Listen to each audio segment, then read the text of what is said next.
So it looks like we finally are going to get some clarity on the Brandon Aiyuk situation. Reports are that he's going to end up with the Pittsburgh Steelers. Is the fantasy sports boss discussing the trade fallout of Brandon Aiyuk going to the Pittsburgh Steelers, which seems like it's an imminent deal, done deal at this point.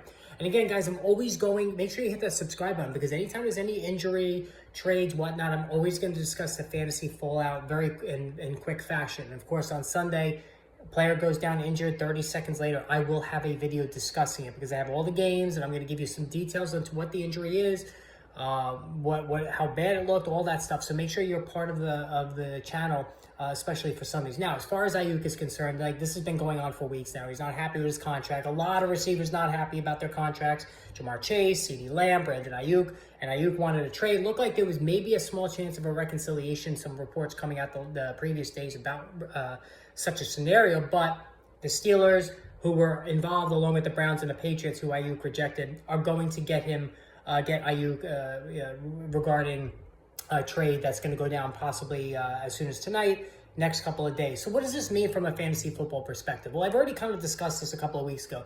The biggest positive is going to center on Deebo Samuel. Deebo Samuel now goes from a high-end wide receiver to a low-end wide receiver, maybe even a moderate wide receiver one, in all leagues. Like, I've been a big critic of Deebo in the past because he gets injured a lot. You know, he's very touchdown dependent, big play dependent. His raw reception totals are just not on par for PPR leagues, but he is a big play waiting to happen. Dynamic player, he runs the ball, the rare receiver that runs the ball quite often.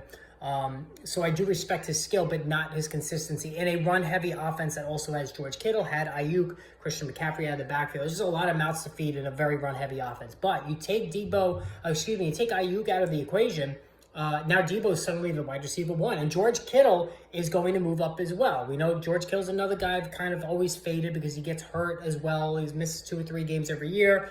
Him too, his catch totals are not overly impressive. I mean, they're impressive for a tight end, but given what we've seen lately, you know, from the Trey McBrides of the world, Mark Andrews, he seems to lag behind a little bit, but I think it's going to benefit George Kittle as well.